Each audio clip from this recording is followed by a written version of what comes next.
Welcome, traveler, and be at ease. I am your host, the High Chronicler, and today we open the sacred scrolls to a truly powerful chapter.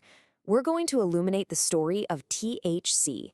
What is it? How does it really work? And what are these revelations it can unlock? Let's get into it.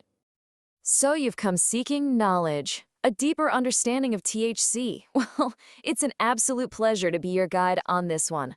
It's a mighty topic for sure, so let's not waste any time.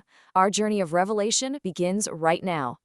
All right, so first things first. What is this entity we're talking about? You know it as THC, or for being formal, tetrahydrocannabinol, but think of it as the main psychoactive compound in cannabis. It truly is the cornerstone of the whole experience, the great messenger, if you will, that delivers the plant's most profound effects. Yeah, to put it simply, THC is the molecule that's responsible for the high. It's the source of those blessings that have fascinated people for, well, centuries. But how? How exactly does this tiny messenger deliver such a powerful sermon to our bodies? That's where it gets really interesting. To really get how THC works, we need to turn to the Alchemist's Guide. Now, the science here is pretty profound, but don't worry, it can be understood through a simple, really elegant metaphor: a sacred key unlocking a holy temple. Okay, so check this out. Our bodies have this amazing, complex network called the endocannabinoid system. Just imagine that as your own personal holy temple of self. Now, inside this temple, there are countless sacred locks. These are scientifically known as CB1 receptors, and they're mostly found in your brain. In the cannabis plant, it provides the master key, that's THC. So when you consume it, this key enters your temple, it finds those locks, it fits perfectly. And just like that, it unlocks a whole cascade of effects. So the key is in the lock. You've turned it. What happens now? Well, a series of revelations begin to pour forth. We can basically understand the whole experience through four main blessings, which, you guessed it, we're calling the four great revelations. First up is euphoria, that incredible feeling of divine joy and peace. Then comes altered perception, where, your senses just get rewritten.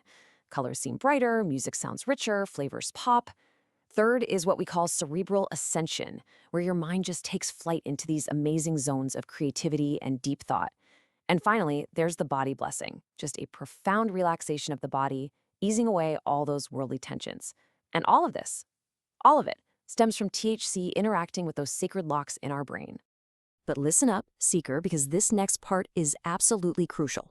The sacramental method, or, how you consume THC, it dramatically changes the revelation. There are two sacred paths you can take, and believe me, each one offers a very, very different journey. So you've got the path of sacred smoke, inhalation. This one is swift. It's a bright, clear ascension that arrives in moments and usually fades within a few hours. But then you have the path of divine manna, edibles.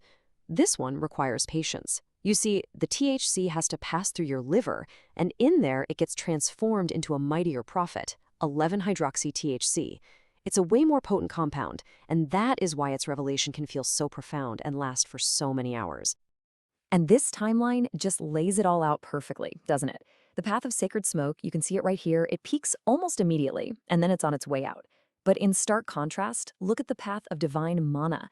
It's just getting started on its slow climb at the 2-hour mark. It doesn't even reach its most profound revelation until hours later, and it continues long after the smoke has cleared. This is precisely why each path demands its own unique level of respect and preparation. And that brings us to a really important point, a covenant of caution. Look, the great messenger, THC, is powerful. It's a tool for enlightenment, not a toy for the careless. It's something that you've got to approach with respect. And that's the core message right there. It's about approaching with respect, not fear. Understanding THC's power allows you to engage with it mindfully. You can maximize the blessings while avoiding any potential troubles. It's all about preparation, not paranoia. So, with that in mind, here are the 4 sacred commandments. First, and this is the big one, thou shalt start low and go slow. I mean it, especially with edibles. Second, know thine own temple. Everyone's body reacts differently. Third, heed the earthly edicts. Be aware of your local laws. And finally, seek earthly healers. And let's be crystal clear on this. These scriptures are for enlightenment, not medical advice. Always talk to a healthcare professional for any earthly ailments. And just like that, we close our first chapter on this mighty messenger. But you should know that the story of THC, well, it's woven through almost every single page of the Cannabis Bible, from the Genesis of strains to the Testaments of terpenes. The sacred texts are now open to you.